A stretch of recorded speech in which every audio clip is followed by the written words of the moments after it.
and I'm going to be your instructor over the next few hours. In this course, you're going to learn everything about Angular from the basic to the advanced topics, and you will build and deploy a real e-commerce application using Angular, Firebase, and the new awesome Bootstrap 4. Let me show you a demo of this application real quick.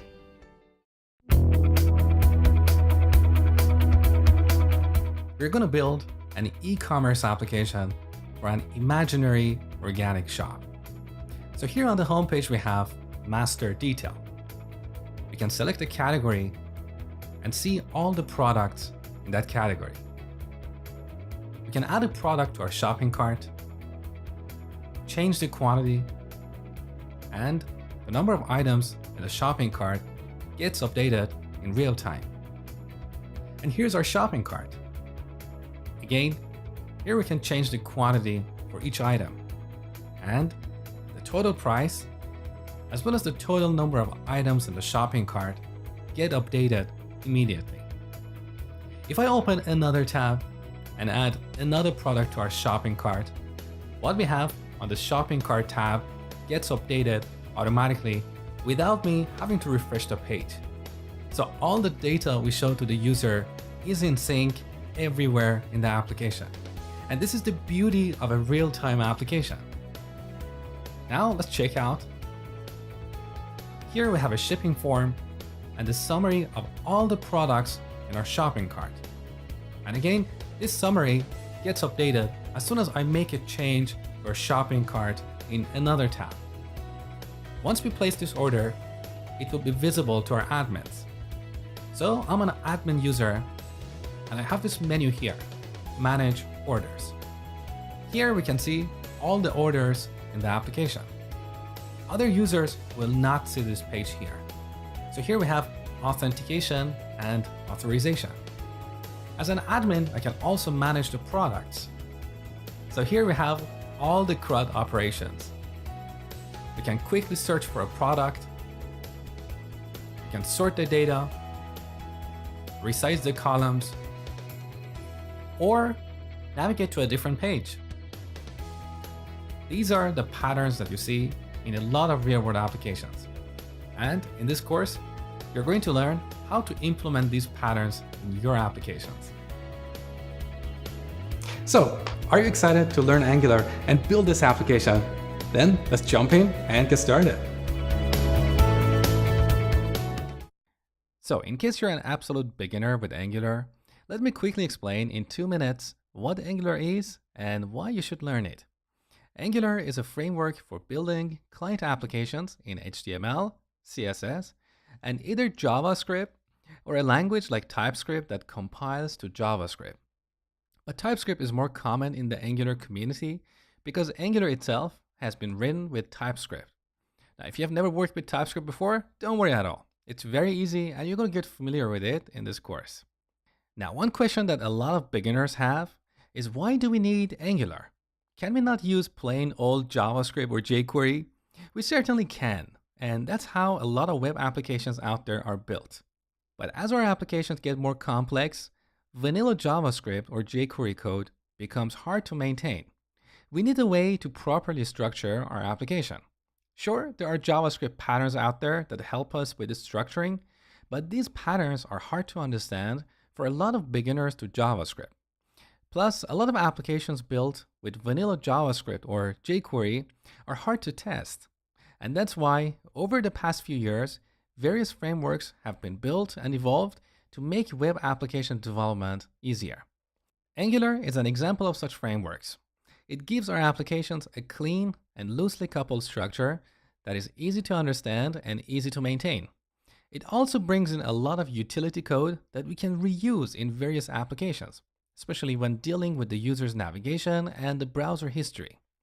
Plus, applications built with Angular are more testable, so we can easily write automated tests to test various parts of our application, as I will show you later in the course.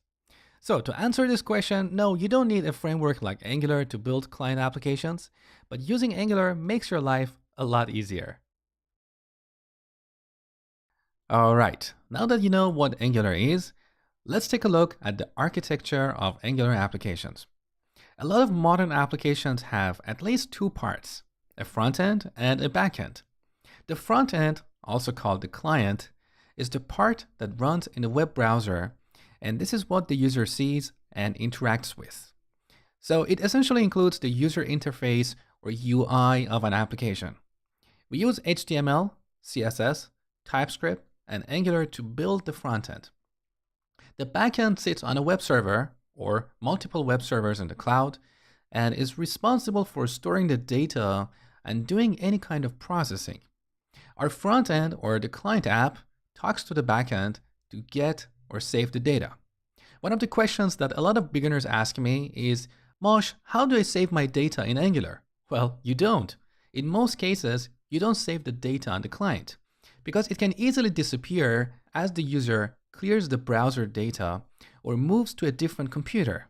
That's why we store the data on the server.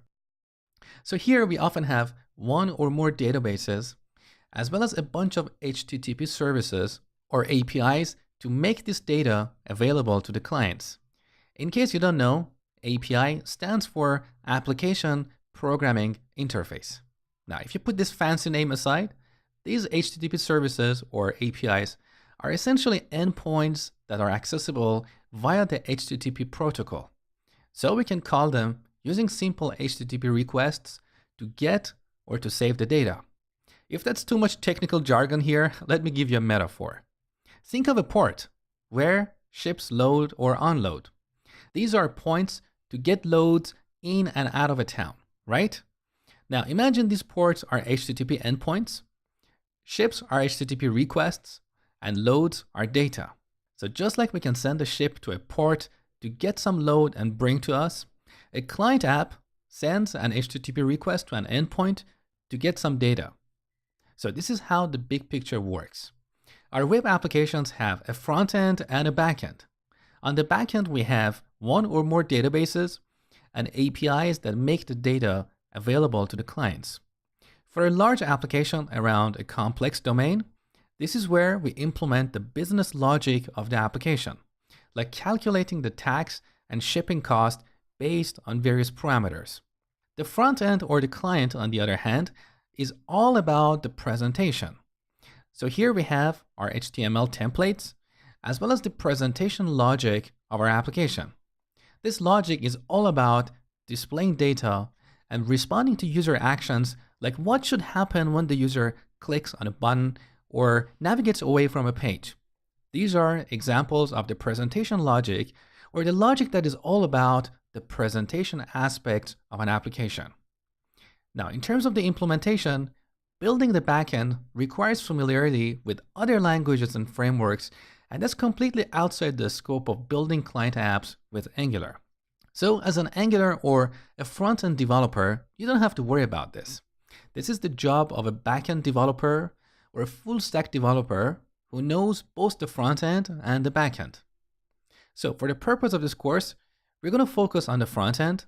And if you want to learn about the backend development, you can always pick up a course later down the road. But for now, let's just focus on one thing and do it well. All right, in this lecture, I'm going to show you how to set up your development environment and create your first Angular project. So the first thing you need to install is the latest version of Node. In case you have never worked with Node before, it's basically a runtime environment for executing JavaScript code outside the browser. In this course, we're not going to work with Node, but Node provides some tools that we need to build Angular projects. So if you haven't installed Node, head over to nodejs.org. On this page, you can see the latest version of Node for your operating system. So here, the latest stable version is 6.11, and the latest version is version 8. Now, this latest version has more features, but it's not quite stable yet. So go ahead and install the latest stable version. When you do that, open up the terminal on Mac or command prompt on Windows and type node --version. So you can see on my machine, I'm running Node version 6.10. The minimum version required for building Angular applications is version 6.9. Once you have Node, then we're going to use a tool called Node Package Manager, or NPM, to install third-party libraries. One of those libraries we're going to install in this lecture is Angular CLI, which stands for Command Line Interface. So it's a command line tool that we use to create a new Angular project or generate some boilerplate code, as well as create deployable packages. So once again, in the terminal, we run npm install -g, which stands for global, and finally the name of the package, which is @angular/CLI. If you don't put -g here, Angular CLI will be installed only in the current folder, and it's not going to be accessible anywhere else. Now, if you're on Mac, you need to put sudo at the beginning of this command to execute it as an administrator. All right, next we need to enter our password. And now this process is going to take a little while. All right, beautiful. We installed Angular CLI. Now to ensure that the installation was successful, we can type ng --version. So you can see I'm running Angular CLI version 1.1.0. And below that, you can see the version of Node on my machine. Once again, it's 6.10.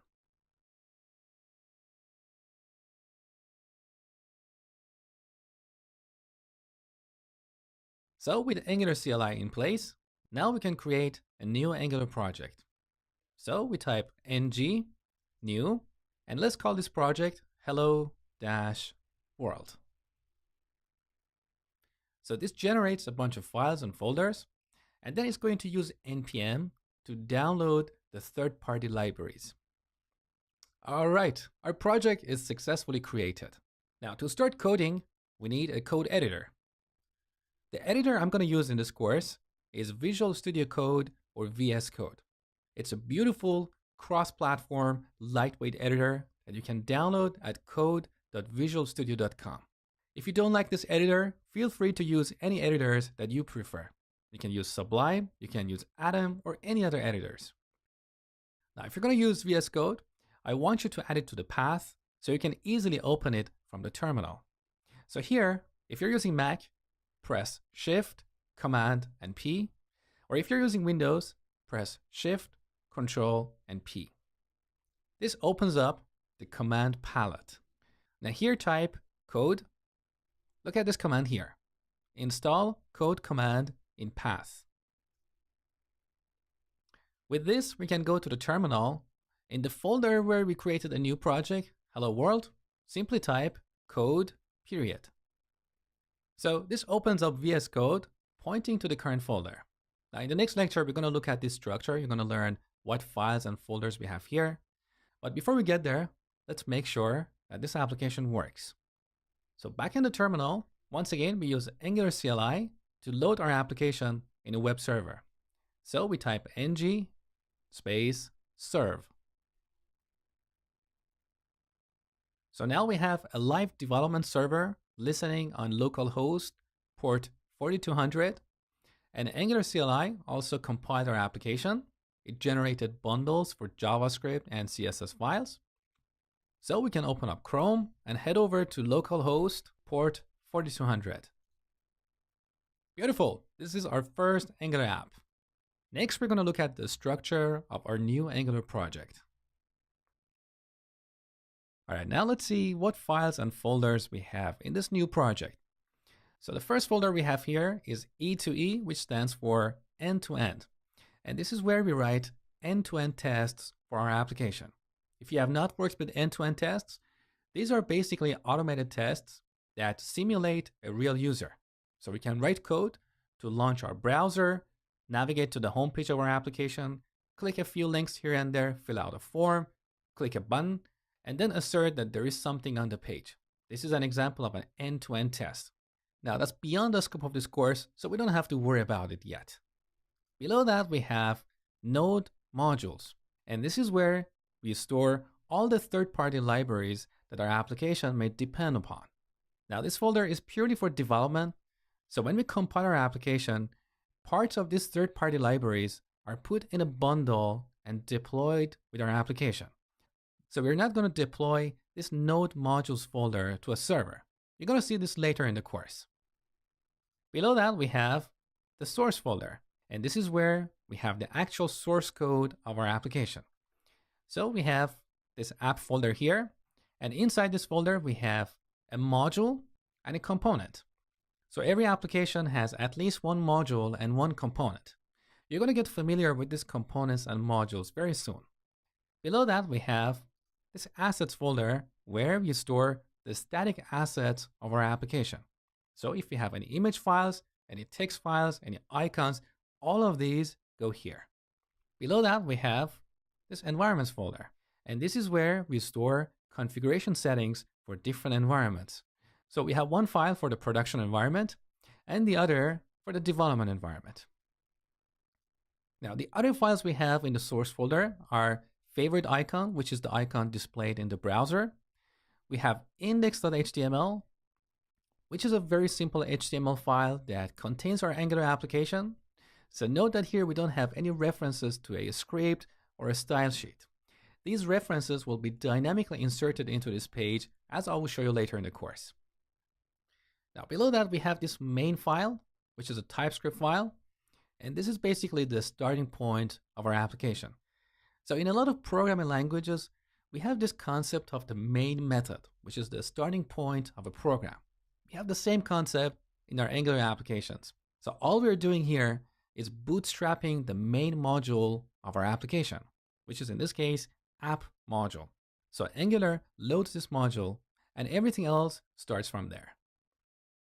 We have this polyfills file, which basically imports some scripts that are required for running Angular, because the Angular framework uses features of JavaScript that are not available in the current version of JavaScript supported by most browsers out there. So these polyfills fill the gap between the features of JavaScript that Angular needs and the features supported by the current browsers. Below that, we have styles.css, and this is where we add the global styles for our application. And also each page or each component can have its own styles, as you will see later in the course. Below that, we have test.ts, which is basically used for setting up our testing environment. Again, for now, we don't have to worry about this. Now, outside the source folder, we have a configuration file for Angular CLI. It's pretty standard configuration. You don't have to worry about it for the most part. Below that, we have editor config. So if you're working in a team environment, you want to make sure that all developers in the team use the same settings in their editors. So this is where you store these settings. We have this git ignore file, which is basically for excluding certain files and folders from your Git repository. If you have not worked with Git, don't worry. It's not something that you need to know in order to build applications with Angular. It's basically a tool for managing and versioning your source code. Now below that, we have karma.config.js, which is a configuration file for Karma, which is a test runner for JavaScript code. Again, we're not going to worry about running tests at this stage. Now below that, we have an important file, package.json. Now this is a standard file that every Node project has. Apart from a bunch of basic settings here, like the name and version of your application, we have this setting here, dependencies, which determines the libraries that your application is dependent upon. So here you can see we have 9 references to Angular libraries. All these libraries start with @Angular, and after that we have the name of the library. So the first library here is for animations. If you're not going to use animations in your application, you can delete this here. So in the future, as we use third-party libraries, you will see them listed here under the dependencies. Now below that, we also have another setting or another key called dev dependencies. And these are the libraries that we need in order to develop this application. So we don't need these to run our application on a production server. These are purely for a developer machine. So here we have a reference to Angular CLI, which you're already familiar with. We also have a few other references to Karma, which is again a test runner for JavaScript code. Now below this package.json, we have protractor.config.js, which is basically a tool for running end-to-end tests for Angular. Again, we're not going to worry about it. Now, another file here is tsconfig, which has a bunch of settings for your TypeScript compiler. So your TypeScript compiler looks at these settings, and based on these settings, it's going to compile your TypeScript code into JavaScript that browsers can understand. Again, for the most part, you don't have to change any of this here. Just be aware that if in the future, in a complex project, you need to change your TypeScript compiler settings, this is where you need to apply your changes. And finally, we have tslint.json, which includes a number of settings for tslint. In case you don't know, tslint is a static analysis tool for TypeScript code. So it checks your TypeScript code for readability, maintainability, and functionality errors. So this is the basic structure of an Angular project. All right, now let's make a tiny change to this application. So in the app folder, open up app.component.ts. Now, if you have never worked with TypeScript before, don't worry about this code. As we go through the course, I'm going to break this up for you so you will know exactly what is happening here. So all I want you to do here is to change this string from app to Angular app. Now save the file. Back in the terminal, look at this message, Webpack compiling. So Angular CLI uses a tool called Webpack, which is a build automation tool. It gets all our scripts and style sheets, combines them, puts them in a bundle, and then minifies that bundle. And this is for optimization. So here you can see we have a few bundles like polyfills, which includes all the scripts to fill the gap between the version of JavaScript that Angular needs and the version of JavaScript supported by most browsers out there. We have main bundle, which is all the source code of our application. We have styles bundle, which includes all our style sheets. And note that here style sheets are actually stored in a JavaScript bundle. You're going to see that in a second. We also have this vendor bundle, which includes all the third-party libraries. Now, at the time of recording this video, unfortunately, Angular CLI does not allow you to customize the name of these bundles or add additional bundles. But there is a discussion going on GitHub. Chances are this may change in the future. Now, that aside, what I want you to note here is that whenever you change one of your files, whether that file being a style sheet, a TypeScript file, or an HTML file, Webpack automatically recompiles your application and refreshes your bundles. So now here at the bottom, you can see Webpack compiled successfully. Now, if you go back to the browser, look, without me even refreshing this page, now we have the new title, Welcome to Angular app. So this is a feature of Webpack called hot module replacement or hot module reloading. So whenever one of the source files is modified, Webpack automatically refreshes your browser. Now let's right click on this page and go to View Page Source. On the bottom of this page, look at these script tags. So all the bundles that Webpack generated, it also injected them into our index.html. So just to refresh your memory, here in index.html, look, we don't have any references to a style sheet or a script file. So this is something that happens at runtime.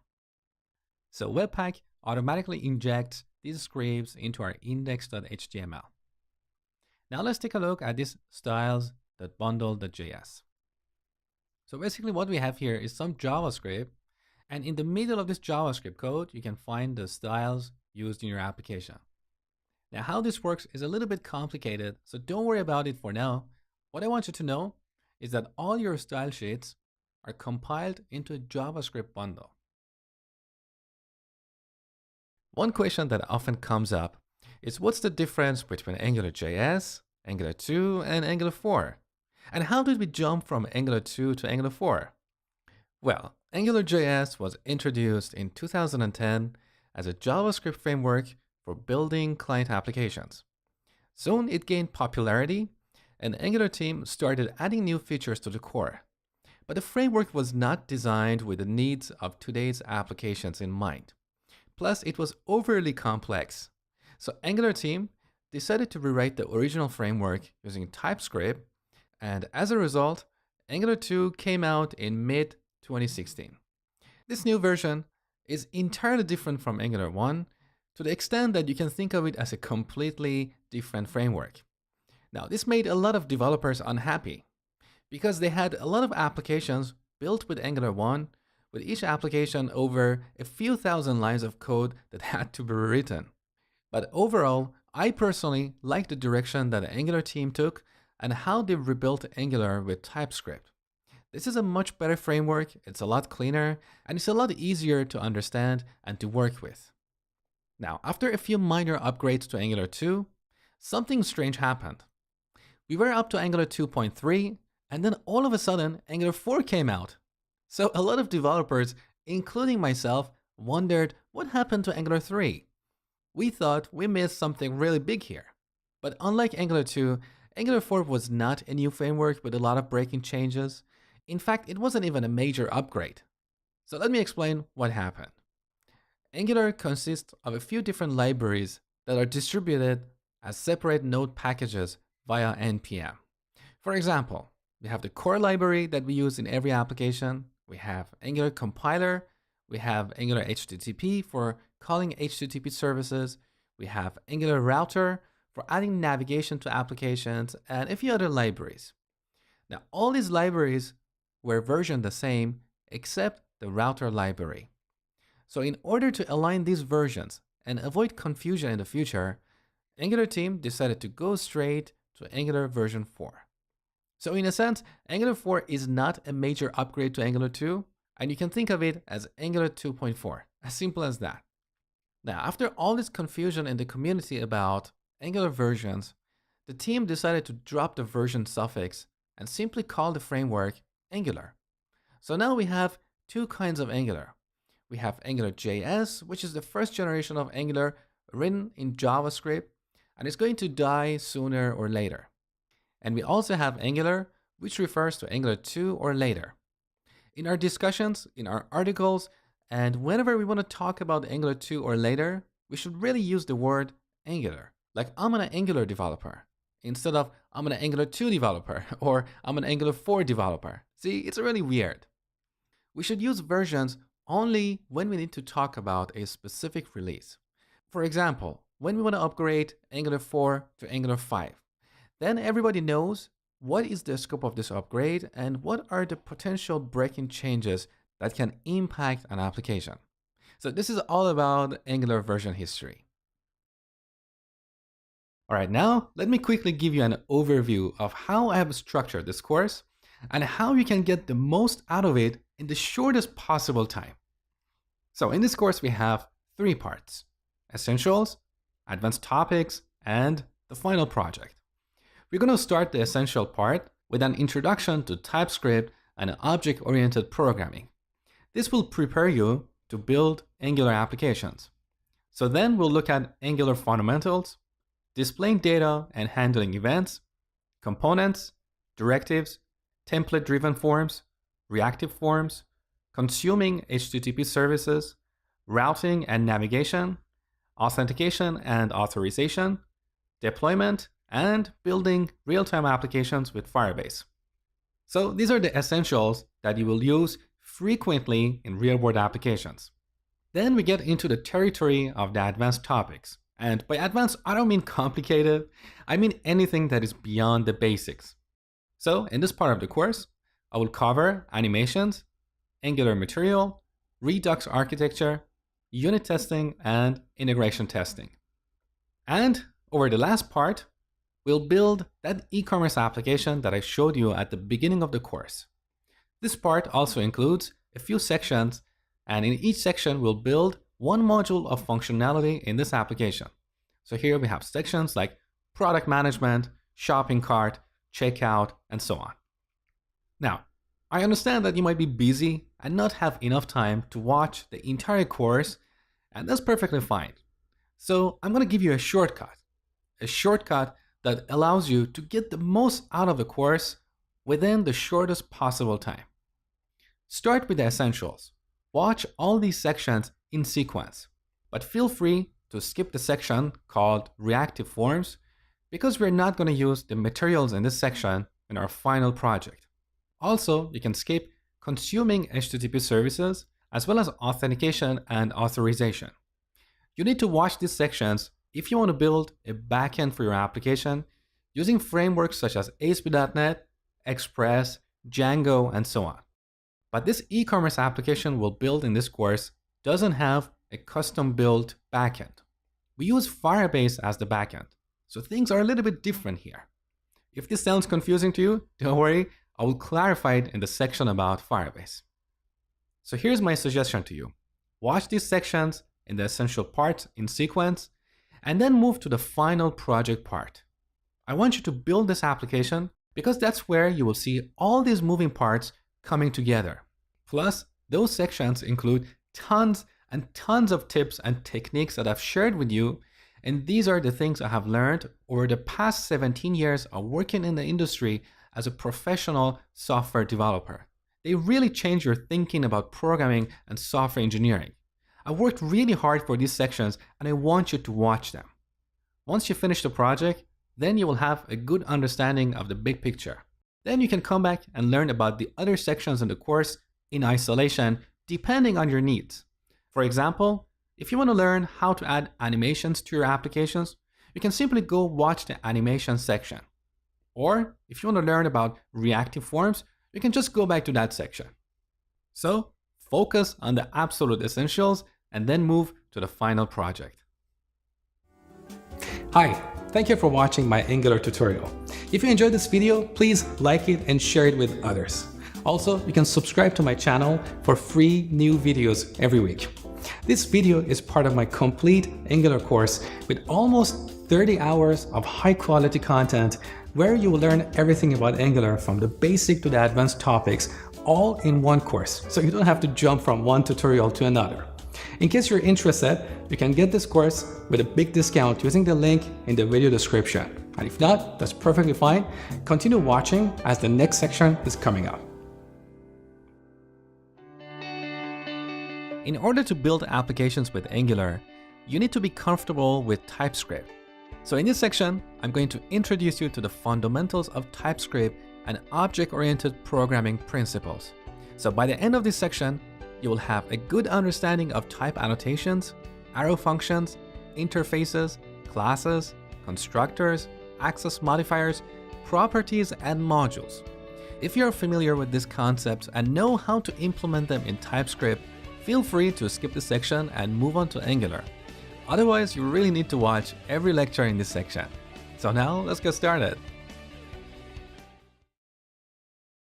So what is TypeScript? TypeScript is not an entirely new language. It's a superset of JavaScript. So that means any valid JavaScript code is also valid TypeScript code. But TypeScript has additional features that do not exist in the current version of JavaScript supported by most browsers out there. For example, in TypeScript, we have this concept of strong or static typing. If you have worked with languages like C# and Java, you know that in these languages, when we define a variable, we need to specify the type of that variable. Now in TypeScript, typing is optional, so we don't have to use this feature. But using this feature makes our applications more predictable, and it also makes it easier to debug them when something goes wrong. TypeScript also brings quite a few object-oriented features that we have missed in JavaScript for a long time. We have the concept of classes, interfaces, constructors, access modifiers like public and private, fields, properties, generics, and so on. You're going to learn about this in this section. Now, another benefit of using TypeScript is that with TypeScript, we can catch errors at compile time instead of at runtime. Well, of course, not all kinds of errors, but a lot of errors. So there is a compilation step involved, and when we compile our TypeScript code, we can catch these errors and fix them before deploying our application. And finally, another benefit of using TypeScript is that we get access to some great tools out there. One thing that I personally love about TypeScript is the IntelliSense that we get in our code editors. Again, you're going to see that in this section. So TypeScript is a beautiful language, and it's basically a superset of JavaScript. So any valid JavaScript code is also valid TypeScript code. Now, the browsers out there, they don't understand TypeScript, and it's very unlikely that they're going to support it in the future. So we need to compile, or more accurately, transpile our TypeScript code into JavaScript. So this is part of building our application. Whenever we build our application, TypeScript compiler kicks in, and it transpiles our TypeScript code into JavaScript code that browsers can understand. Now that's enough introduction. Next, I'm going to show you how to install TypeScript and write your first TypeScript program. In this lecture, I'm going to show you how to install TypeScript and write your first TypeScript program. So here we're in the terminal. We're not going to work with Angular in this section. We're going to purely focus on TypeScript. So first, we need to install TypeScript globally on our machine. So npm install -g, which stands for global, TypeScript. And of course, if you're on Mac, you need to put sudo at the front. All right, beautiful. So I've installed the latest version of TypeScript, which is currently version 2.3.4. Now we can type tsc, which stands for TypeScript compiler --version. Again, you can see that I'm running TypeScript 2.3.4. All right, now I'm going to create a new folder for this section. So let's call this ts hello. Let's go to this folder. Now here I'm going to create a new file and open it with VS Code. So code main.ts. So now I'm going to write some plain JavaScript code. And I want to show you that all this JavaScript code is also valid TypeScript code. So first I'm going to define a function. Let's call this log. That takes a message. And here we simply log that message on the console, like this. Then I'm going to declare a global variable. Let's call this message and set it to this string, hello world. And finally call our log function, message. So this is just plain JavaScript code, right? Now save. Back in the terminal, we need to transpile this TypeScript file into JavaScript. So tsc, or TypeScript compiler main.ts. Now, if you look at the files in this folder, look, we have main.js and main.ts. Now, this transpilation or compilation step, when you're building an Angular app, happens under the hood. So you don't have to manually call the TypeScript compiler. In fact, when you run your application using ng-serve, Angular CLI calls TypeScript compiler under the hood to transpile all our TypeScript code. All right, now let's open our main.js file. So code main.js. So it's exactly the same code that we wrote, but now it's in a JavaScript file. So all JavaScript code is also valid TypeScript code. Now back in the terminal, I can execute this code using Node. So node main.js. And we got the hello world message on the console. So from the next lecture, we're going to look at specific features of TypeScript that we don't currently have in JavaScript. All right, let's explore TypeScript by looking at variable declarations. So in TypeScript, there are two ways to declare a variable. We can use the var keyword, which you have seen in JavaScript, like var number, we set it to 1. Or we can use the let keyword. So let count to be 2. Now, before I explain the difference, I need to clarify that the let keyword is also being added to the JavaScript. So JavaScript has a few different versions. We have ES5 or ECMAScript 5, which is the version of JavaScript supported by pretty much all browsers out there. It's been around for a long time. Now we have ES6, which is a newer version, and it was introduced in year 2015. And from that point, the ECMAScript team, which is the team extending JavaScript, decided to use the year number instead of the version number. So we have ECMAScript 2015, 2016, and 2017. Now in ECMAScript 2015, which is basically ES6, we also have this let keyword. But in case you're not familiar with it, let me explain how it works. So I'm going to define a function. Let's call it do something. It doesn't really matter. Now here I'm going to define a for block. So var, we set I to 0. And as long as I is less than 5, let's increment it. Here we have a block and then log it on the console.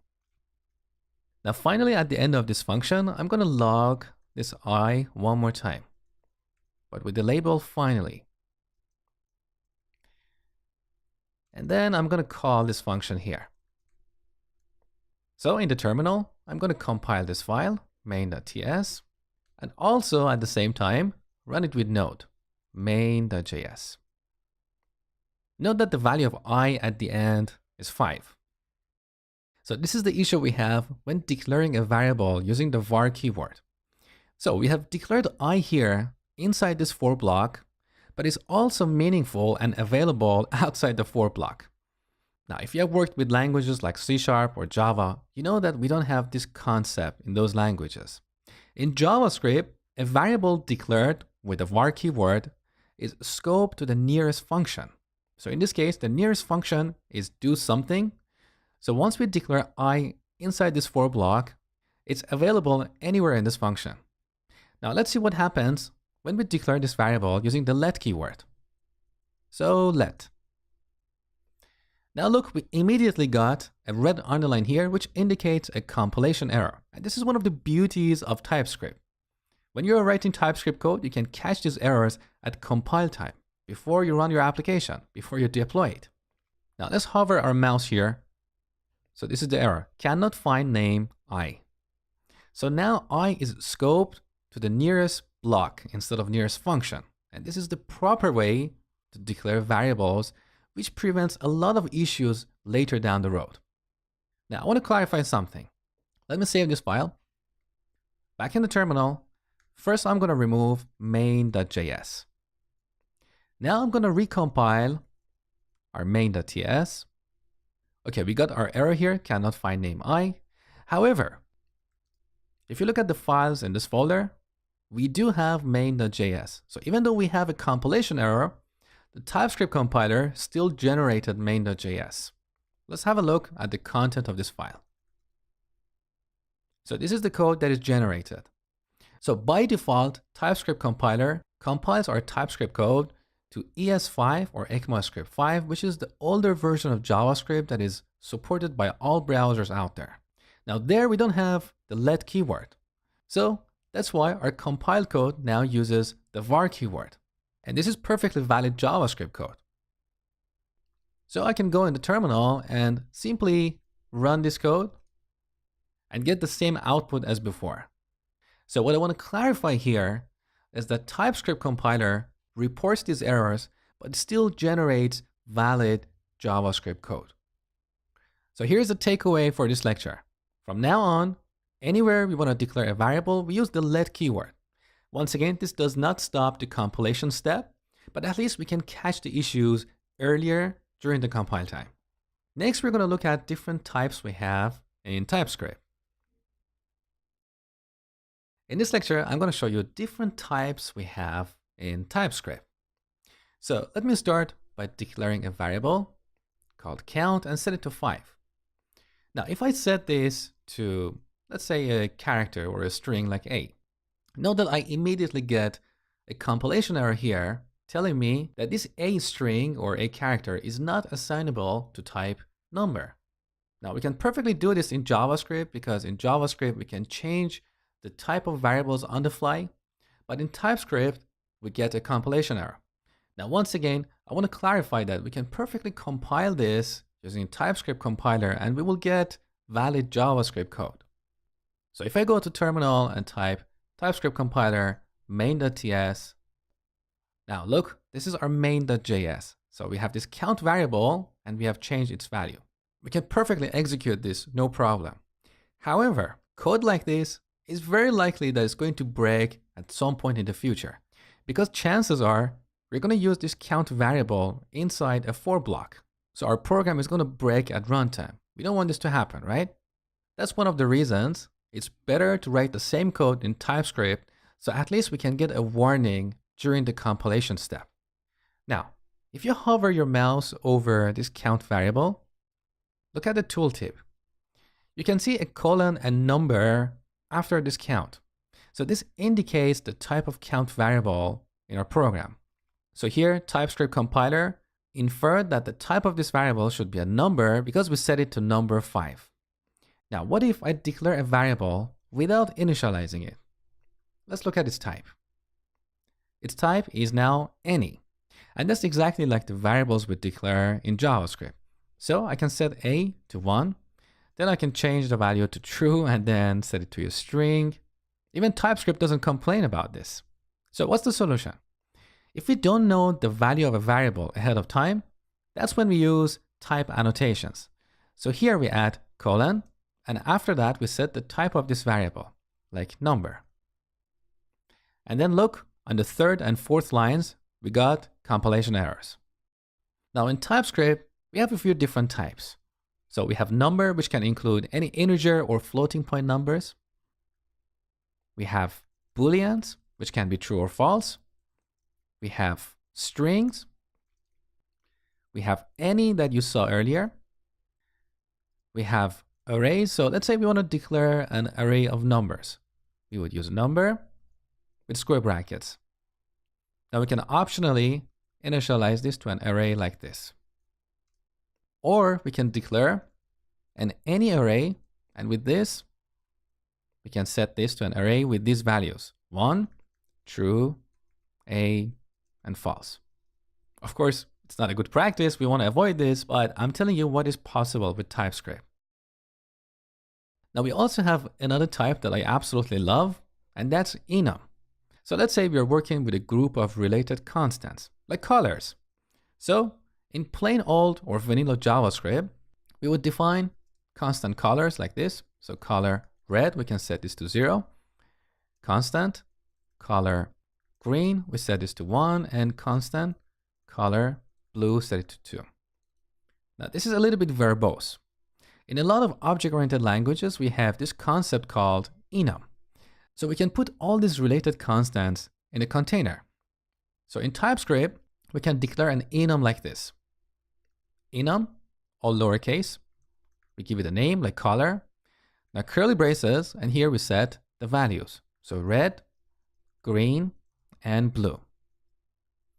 Then we can declare a variable like background color and set it to color dot. Now look, we have IntelliSense here. So this tooltip you see here allows us to complete this code without remembering all the details. And this is one of the things I love about TypeScript. So let's set the background color to color.red. Now in terms of the values, the first element here automatically gets the value of 0. And each subsequent element gets an incremented value. So we don't have to explicitly set these. But as a best practice, it's better to do so, because chances are sometime in the future, someone may come here and add a new color here like purple, and then purple would automatically become 2, and the value of blue would change to 3. So this may break parts of our application. So let me revert this by explicitly setting the values. If somebody adds a new color here like purple, then it will not change the value of blue. Now let me show you something. Let's compile this code and see how we get enum in JavaScript. So TypeScript compiler main.ts. Look at this piece of code here. This is how we can implement the concept of enums in JavaScript. You can see it's very complicated. Now compare this with how we declared an enum here. It's much cleaner. So the more you work with TypeScript, the more you're going to love this language. In this lecture, I'm going to show you the concept of type assertions in TypeScript. So I'm going to start by declaring a variable like message and setting it to a string. Now here we can type message dot, and look, we get this beautiful IntelliSense. And in this tooltip, we can see all the things we can do with a string. So all these items with these purple icons are functions. For example, we have this function called ends with. We can call this and see if this message ends, let's say, with C. And this returns a Boolean. So we can store the result in another variable like ends with C. However, sometimes TypeScript may be a little bit confused about the type of a variable. For example, I'm going to remove this initialization here and initialize this variable on the second line, ABC. Now look at the type of this message variable. It's any, because by default, when we don't set a value, the type is any. Now the problem here is that if I delete this and type period, look, we don't get that IntelliSense anymore. Because ends with is something that we can do with a string. not with an object of type any. So what should we do? In this case, we need to explicitly tell TypeScript compiler that this message variable is actually a string. And this is what we call type assertions. Now, how do we do type assertions? There are two ways. One way is to prefix this variable with angle brackets. And here we put the type, like string. Now we need to enclose both these parts in parentheses, like this. Then, if we press period, we get our beautiful IntelliSense with all the functions or methods available on string objects. Now, there is also another way to do type assertion. So, let's change the name of this variable to alternative way. And here, instead of angle brackets, we use message as string. They're exactly the same. The approach you choose is purely your personal preference. But the first approach is what you see more in a lot of tutorials and code bases out there. Now, I just want to clarify something here. This type assertion does not change the type of this variable at runtime. In fact, it's not going to restructure that object in memory. It's purely a way to tell TypeScript compiler about the type of a variable, so we can access the IntelliSense. Another concept you need to know when using TypeScript to build Angular applications is the concept of arrow functions. So in JavaScript, we can declare a function like this. Let log, we set this to a function. This function takes a message object and simply logs it on the console, like this. Now in TypeScript, there is a shorter way to define this function.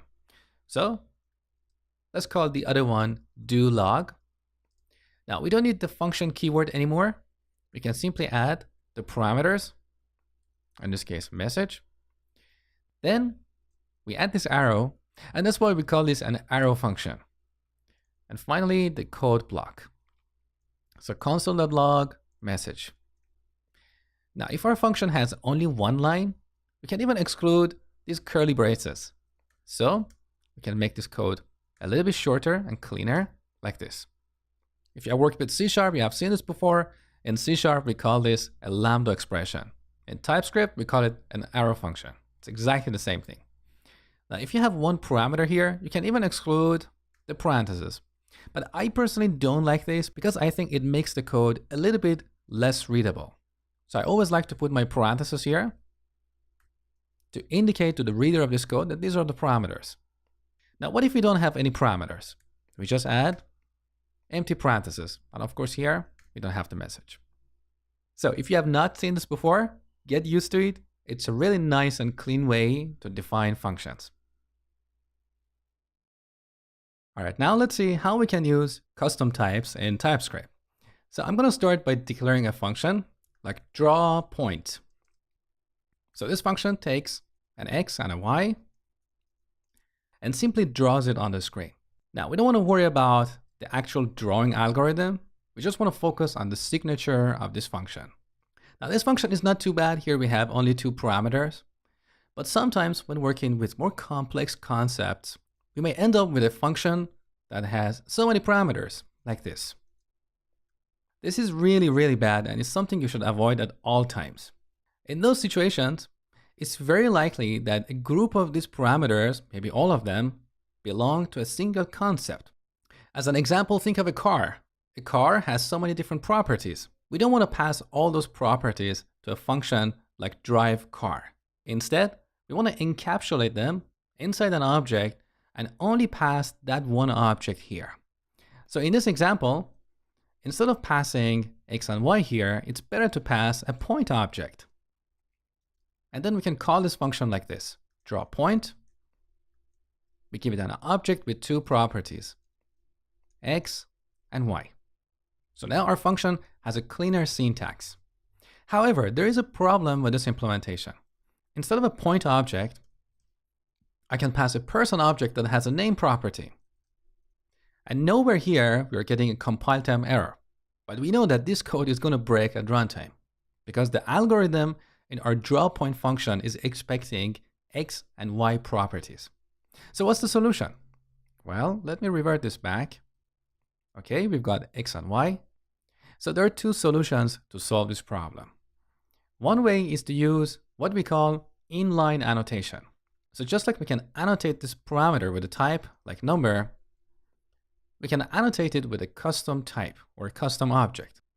So here we add curly braces to indicate an object. This object is going to have a property called x, which is a number, and also another property called y, which is again a number. So this is what we call inline annotation.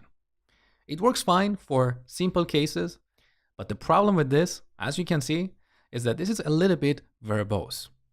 Also, chances are somewhere else we might have another function that expects a point object. We don't want to repeat this object literal in multiple places. So in those cases, a better approach is to use an interface. If you have worked with object-oriented programming languages like C# and Java, you know the concept of interfaces. We have the same concept in TypeScript. Now, if you have never worked with interfaces, let me show you how they work. So on the top, I define an interface, and I'm going to call this point, curly braces. Then I add x is a number and y is a number. So with this interface, I'm defining the shape of an object. And then I can simplify this declaration and set the type of this parameter to point. This is much cleaner, and we can also reuse this in multiple places. Just one thing, note the naming convention I have used here. So because I'm introducing a custom type, I've used Pascal naming convention. So the first letter of every word in the name of the interface should be capitalized. So here we have uppercase P, not a lowercase p, okay? So when using interfaces, always use Pascal naming convention. So in the last lecture, we used an interface to define the shape of a point object. But there is a problem with this implementation. In object-oriented programming languages, we have this concept called cohesion, which basically means things that are related should be part of one unit. They should go together. This is what we call cohesion. Now back to this example. On the top, we have used an interface to define the shape of a point object. And below that, we have a standalone function. And this is where we have violated the cohesion principle. So the concept of drawing a point is highly related to the structure of a point. It should not be a separate function. Now, if you're going to build a utility library for working with points, chances are you're going to create another function like getDistance that calculates the distance between 2 points. So point A of type point and point B of type point. And this goes to this code block. Again, we have violated the cohesion principle. We have two functions hanging in the air, separate from the point object. Since these concepts are highly related, they should be part of one unit. In object-oriented languages, we call that unit a class. So a class groups properties and functions that are highly related. Now, in this implementation, unfortunately, we cannot move these two functions inside our interface because interfaces are purely for declarations. They cannot include any implementation. In other words, we cannot have the algorithm for calculating the distance between 2 points or drawing a point inside this interface. What we can do instead is to add a function here, a function declaration. So we're going to have a draw function that takes no parameters and returns void, which means it doesn't return anything. Now, you might be asking, why don't we have this point parameter here? Because if all these members, x, y, and draw are part of one unit, we don't need to pass x and y as parameters to the draw function. This function can directly access these properties, x and y, in the same unit. So we don't need this parameter here. Now in interfaces, as I said, we cannot have implementation. We can only have the signature of a function.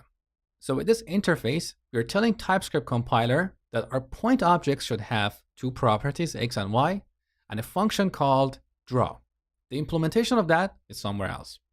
So what should we do now to apply the cohesion principle here? We need to use a class instead of an interface.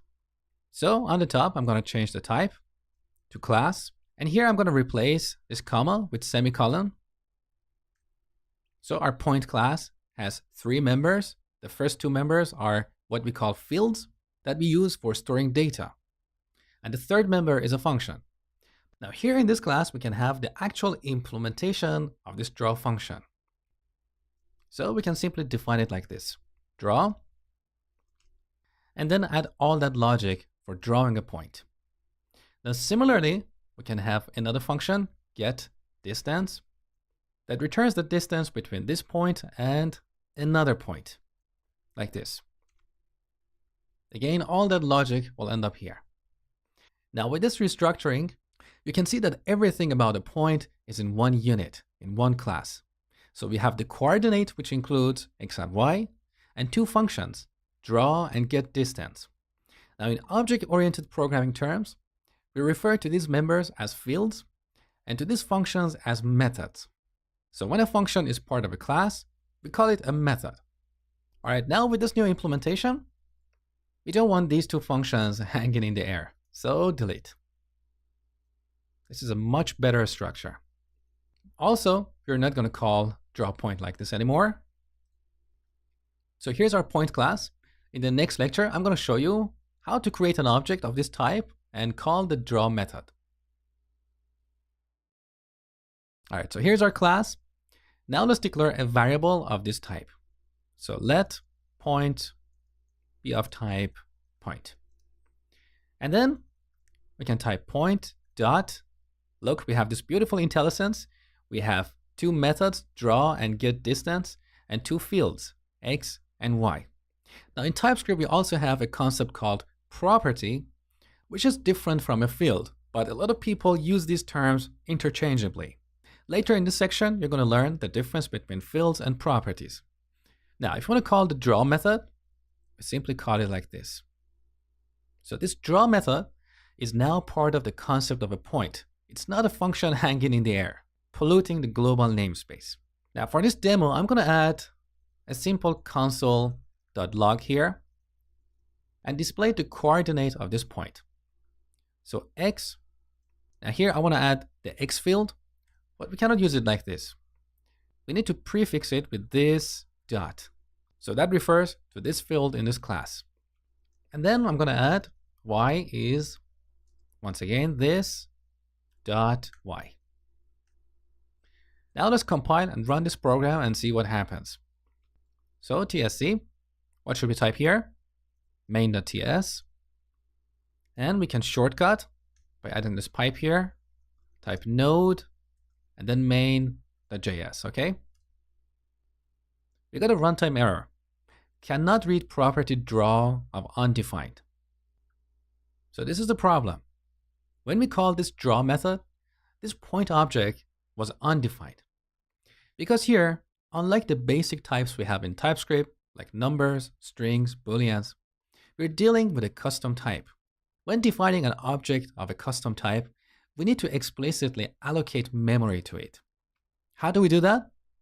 Well, here where we declare the point object or the point variable, we initialize it using the new operator. So this object is a new point. And here we add parentheses. This is the syntax. Now you can see that we have repeated this point here twice. So we can make this code a little bit cleaner by removing this type annotation. Because TypeScript compiler can infer from this assignment here that the type of this object is a point object. And let's verify that. So look, you're working with a point object. Now, one more time, save. So back in the terminal, TypeScript compiler, main.ts, and then node main.js. Okay, we didn't get an error, but you can see that these x and y fields don't have a value because by default, they are undefined. So we can get back here and set point.x to, let's say 1, and point.y to 2. Now back in the terminal, TypeScript compiler, main.ts. I actually made a mistake earlier.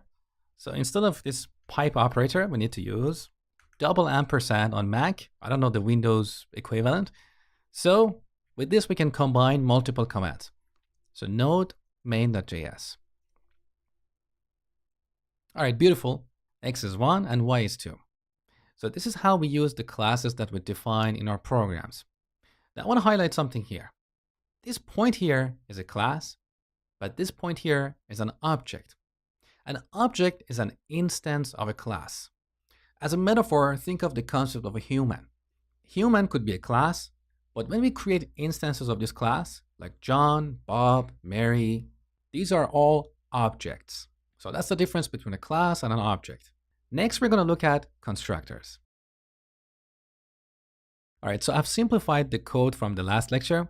I simply removed the method getDistance because we're not going to use it later in this section. So here on the top, we define a point class, and then below that, we initialize a point object. Now, this code is a little bit verbose because we have 3 lines to create a point object and put it in a valid state. What if this point object had a few other properties that we had to initialize like this? And maybe a few more here. Is there a cleaner way? Absolutely. So let me delete this first. All right. In object-oriented programming languages, we have this concept called constructor. So every class can have a constructor, which is basically a method that is called when we create an instance of that class. So let me show you how it works. In the class, I'm going to add a method. The name of this method is constructor. This is a reserved keyword in TypeScript. Now this method can have parameters. So x, which is a number, and y, which is also a number. And then here in this method, we can initialize these fields. So what should we write here? This dot x, we set it to this x argument that we get here. And similarly, this dot y, we set it to y. Now look, we got a compilation error here. Because when creating a new point object, we need to supply these values. Look at the error. Supplied parameters do not match any signature of call target. So here, we need to supply the values for x and y, 1 and 2. And with this, we can simplify this code and get rid of these 2 extra lines. And here's the end result. Now, what if somewhere else in our program, we don't know the initial coordinate of a point? In other words, what if I want to create a point object without setting these values? Is that possible? Yes, absolutely. But it's a little bit different from how you have seen that in other languages like C# and Java. In C# we can have multiple constructors. In TypeScript, we can't. So the solution for this is to make these parameters optional. So here, after x, I add a question mark, and that makes x optional. And similarly, y should be optional as well.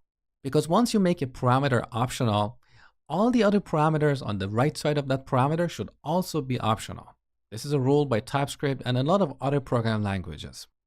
So now look, we don't have a compilation error when creating a point object without initial values. All right, so here I've created a point object with an initial coordinate. Now, what if in our program, you want to have this rule such that when we initialize a point object, we should not be able to change the x or y values. With this implementation, I can always come here and set point.x to a different value. How can we avoid this? Sometimes we need this feature in our programs because it will make them more predictable. It reduces the chance for bugs. So, how should we prevent the coordinate of this point object to change after it's initialized? Well, in object-oriented languages, we have this concept called access modifiers. An access modifier is basically a keyword that we can apply to a member of a class to control its access from the outside. So in TypeScript, we have 3 access modifiers: public, private, and protected. Public and private are the most common. And by default, all members are public. Let me show you what I mean. So here, in our point class, we have 3 members, right? We have 2 fields and 1 method.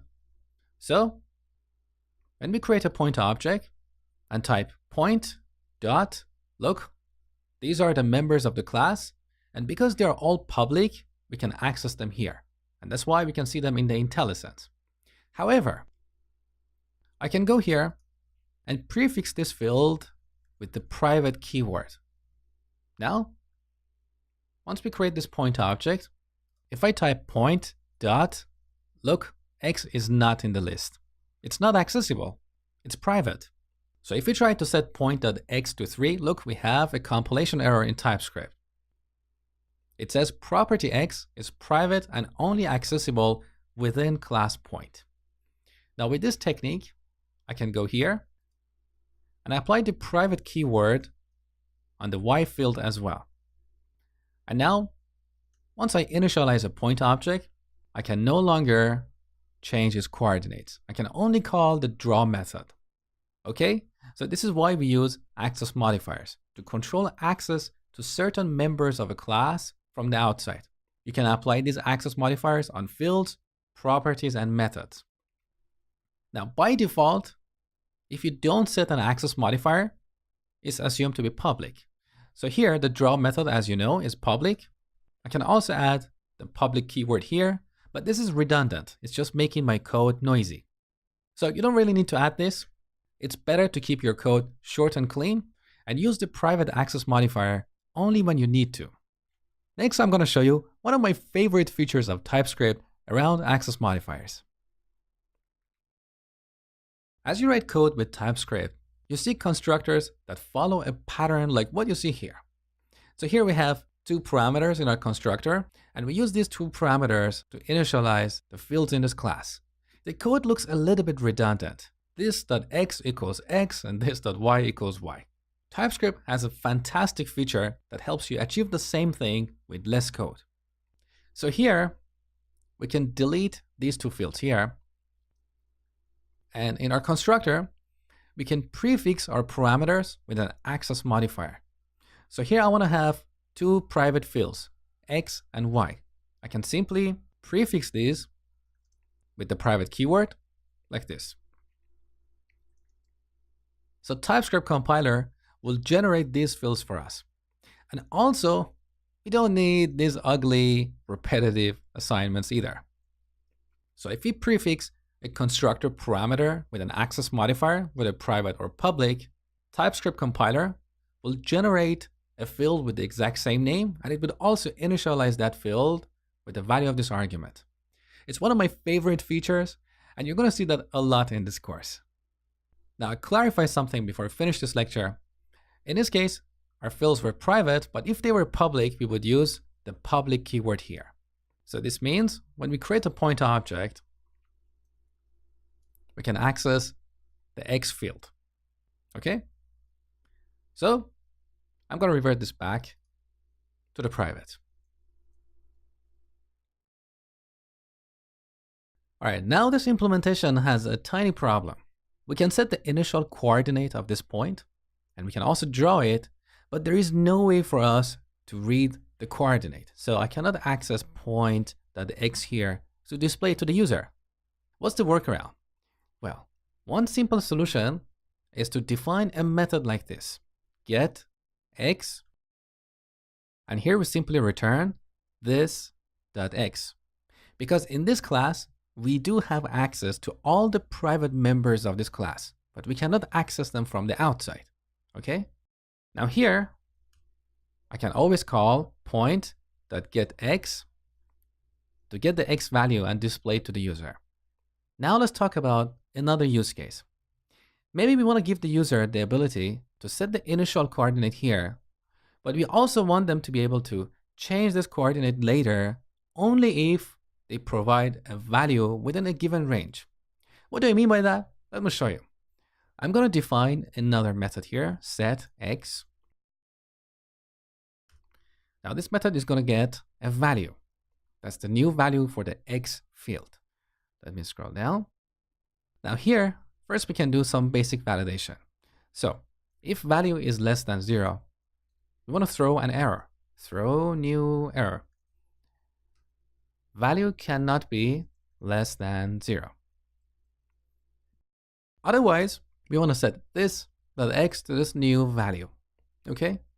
Now with this implementation, we can always change the value of the x field like this. Point.setX we set it to a new value.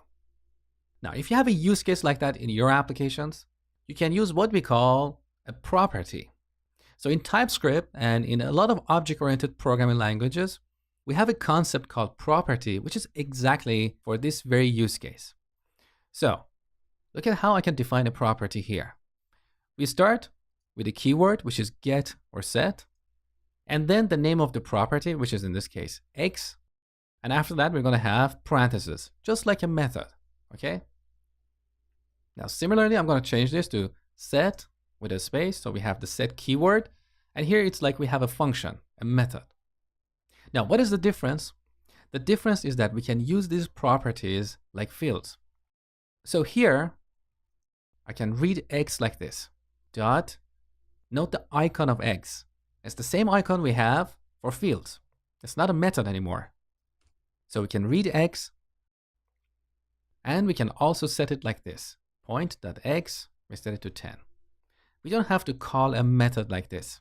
It's a cleaner syntax, okay? So this is what properties are for. If you have private fields that you want to give maybe a read-only access to the outside, or if you want to give the consumer of your classes the ability to set the values, but you want to have some basic validation, that's when you use a property. Now, in this case, if I want to give only the read-only access to this underlying field, I can simply comment out the setter. So we call this method a setter and the other method a getter. Okay? And now look at this compilation error. We cannot change the value of x. Now let's bring this back. One last thing before we finish this lecture. So here I have used a capital X for the name of my x property. In JavaScript and in TypeScript, we use camel notation to name our fields. So that's why earlier we defined this private field here using camel casing notation. Camel casing means the first letter of the first word is lowercase and the first letter of every word after is uppercase. Now, what should we do to use camel casing notation for our properties? If I name this the lowercase x, it clashes with the existing field. So let me revert this back. A convention we use to solve this problem is to prefix the name of the underlying field with an underline. So let's rename this using F2 and prefix it with an underline. Okay. Now similarly for the y parameter or the y field, I'm also going to use underline y. Then we can rename this property from capital X to lowercase x.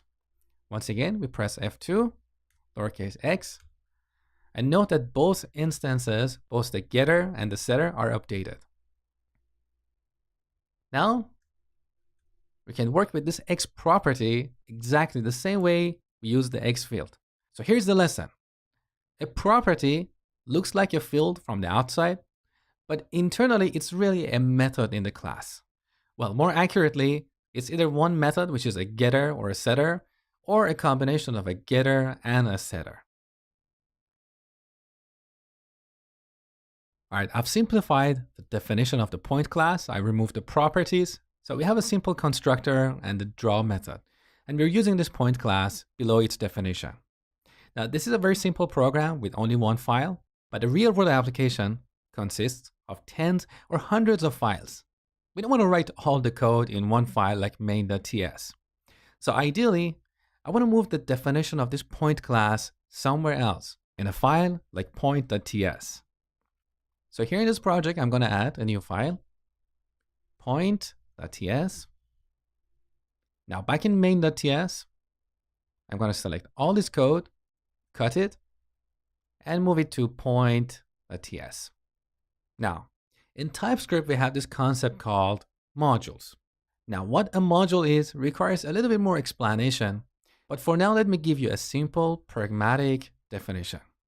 In TypeScript, you can think of each file as a module. So in this program, we can say we have two modules, but this is not quite accurate because these files are not modules yet. So in point.ts, we have defined this class called point, but this is not accessible anywhere outside this file. So this file defines its own scope. In order for us to use this class somewhere else in our program, we need to export this to the outside. So we add the export keyword here, and now this is visible outside this file. Now that we're exporting something on top of this file, from TypeScript's point of view, this file is a module.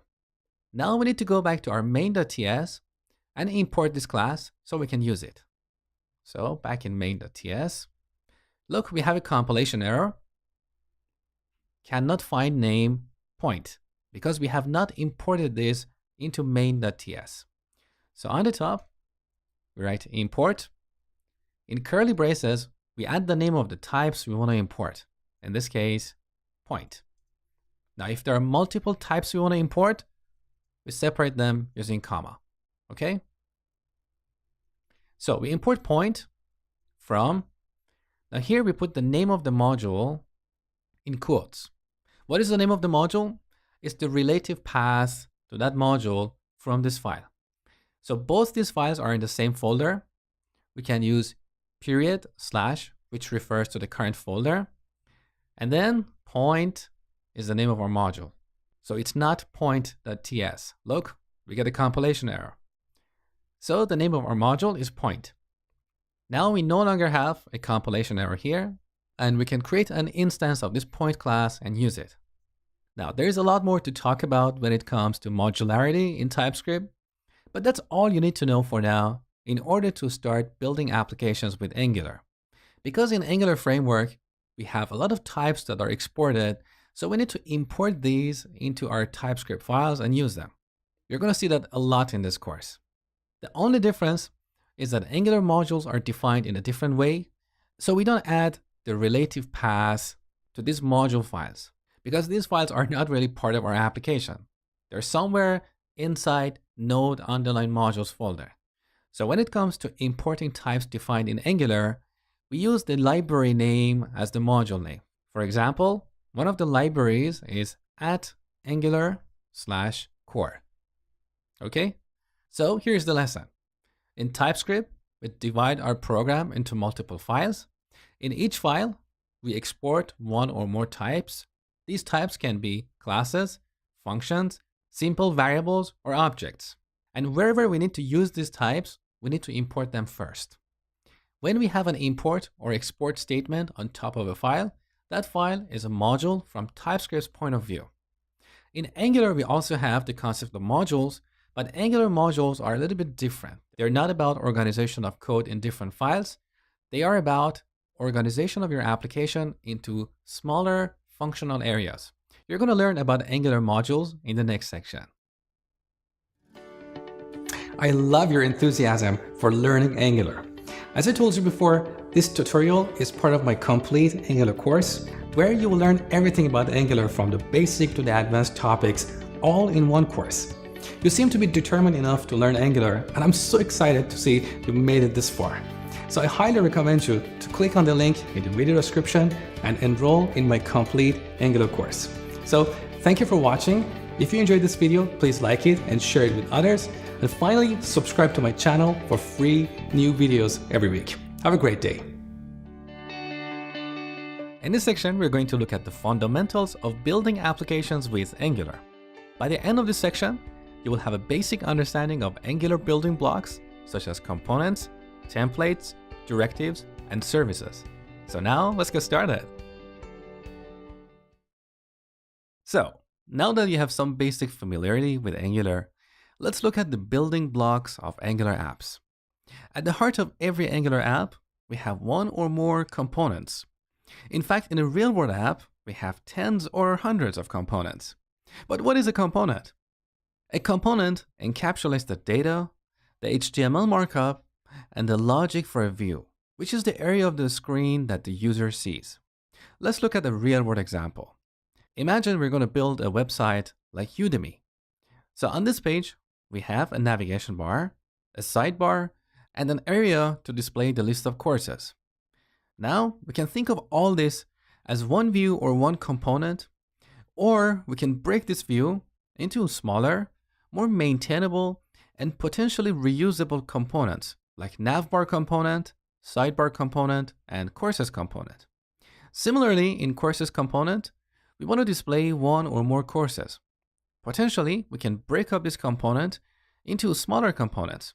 And also, to take this to the next level, each course component can include a rating component. Now we can reuse this rating component in multiple places in the same app or in an entirely different app.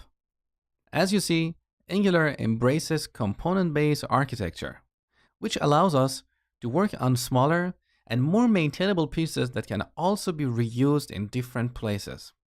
So once again, a component encapsulates the data, the HTML markup, and the logic for a view, which is an area of the screen that the user sees.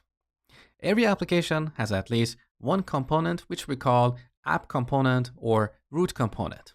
A real-world Angular app is essentially a tree of components starting from the app component or the root component. Now, in Angular, we also have another concept called modules. A module is a container for a group of related components. Every Angular app has at least one module, which we call app module. As your application grows, you may want to break that module into smaller, more maintainable modules. So in our Udemy example, we can potentially have modules like course module, which includes all the components for displaying courses. We can potentially have another module like messaging module, which includes a bunch of components for the area of the website where you can send private messages to your instructors. We can have an instructor module, which includes the components for instructors' dashboard that you don't see, and potentially admin module, which is the area of the Udemy website managed by the Udemy staff. As an analogy, think of a supermarket. In a supermarket, we have different aisles for different products. We have a section for fruits and vegetables. We have another section for snacks, another for hardware, and so on. The bigger the supermarket, the more aisles we have. In a tiny grocery store, we have probably one or two aisles at the most. The same applies to our Angular apps. So if you're building a simple application, we have only one module, which we call the app module. But as our application grows in functionality, we may need to break that module into smaller modules, with each module responsible for a specific area of our application. In that module, we have a bunch of related components, okay? So this is the big picture. As we go through this course, you will learn about these building blocks in more detail. All right, now let's see these components in action. There are basically 3 steps you need to follow in order to use a component. First, you need to create a component. Second, you need to register that component in a module. And third, you need to add an element in your HTML markup. Let me show you what I mean by this. So, back in our first Angular project, first of all, make sure to run ngserve to serve this application. So now if you head over to localhost port 4200, this is what you see. Beautiful. Now back in VS Code, I'm going to create a new component. So let's open up the file panel. Here in the source folder, under app, here I'm going to add a new file. Now let's imagine I want to create a component to display the list of courses. So look how I named this file. courses.component.ts. This is the convention that we use when building Angular applications. Now, if the name of the component has multiple words, we separate them using a hyphen. For example, if you're building a component called course form, you would call this course-form, and then .component.ts, okay? So courses.component.ts. Now here we start by creating a plain TypeScript class. So class courses component. Once again, look at the naming convention.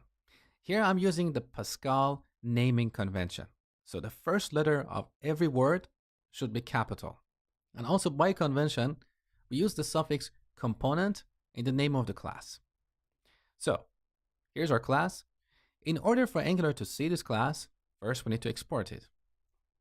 Now so far we have only a plain TypeScript class. This is not a component. In order to convert this to a component, we need to add some metadata to it that Angular understands. We use a decorator to achieve this. In Angular, we have a decorator called component that we can attach to a class to make that class a component. So first we need to import this decorator on the top. So import curly braces, component, from, now the name of the library. So at Angular/core. This is the core library of Angular that you're going to see a lot in this course. So here we import the component decorator, and then we need to apply it to this TypeScript class. Now look at the syntax. We use @, component, and then call this like a function. So this is what we call a decorator function. Now this function, as you see here, takes an argument. So here we pass an object. And in this object, we add one or more properties to tell Angular how this component works. For example, one property that we use quite often is selector. So selector. And we set this to a CSS selector. So in CSS, if I want to reference an element like this, I use a selector like this. If I want to reference an element like a div that has a class called courses, my selector would be .courses, right? And if I want to reference an element with the ID courses, this is my selector.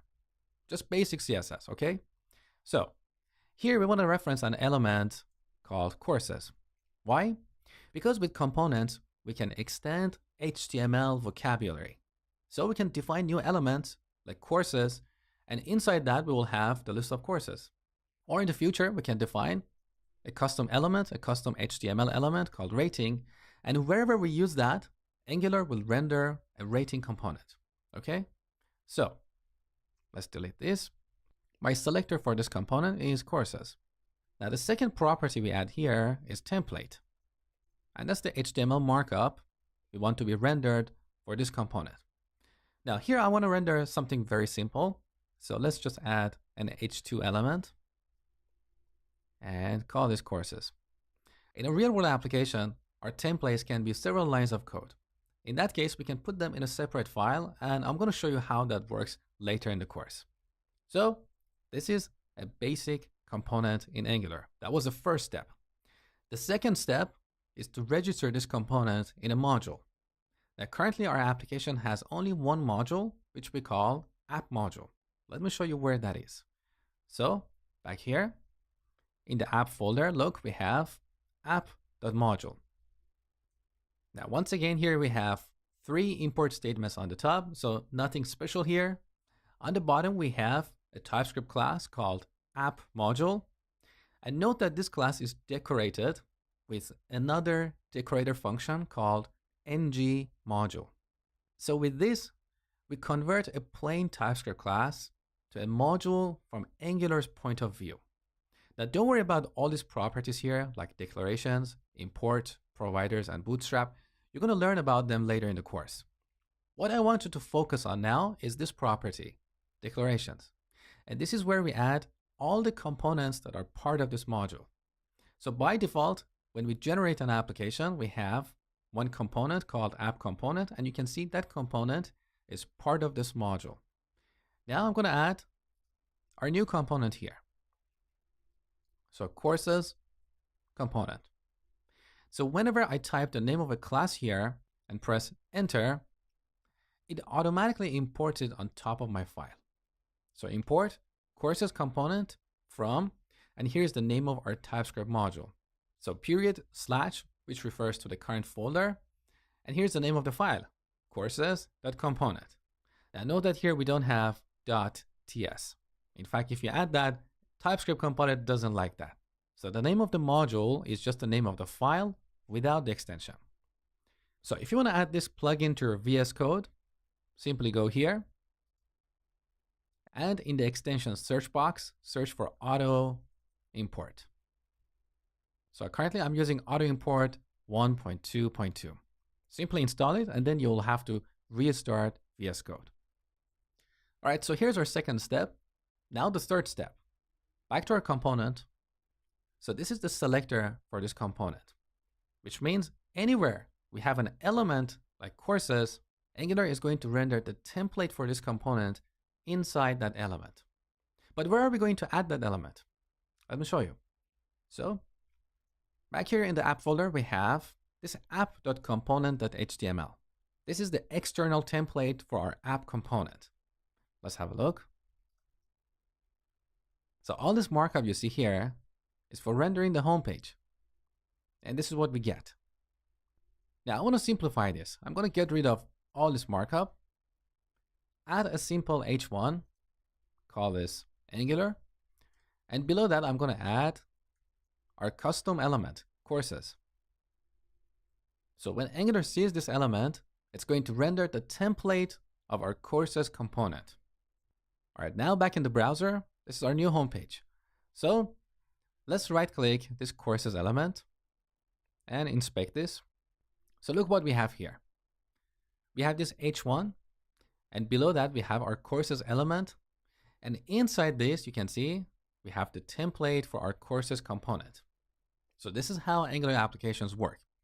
As another example, look at this app root element inside the body element. Where is this app root? Well, back in the source folder, look at index.html. So this is the basic template for our application, right? Now, inside the body element, we have an element called app-root. This is a custom element because we don't have an element in HTML called app-root. So from Angular's point of view, we should have a component with a selector for this element. And that's our app component. Let's have a look at that. So back in the app folder, let's look at app.component.ts. So here's our root component, our app component. Look at the selector, app-root.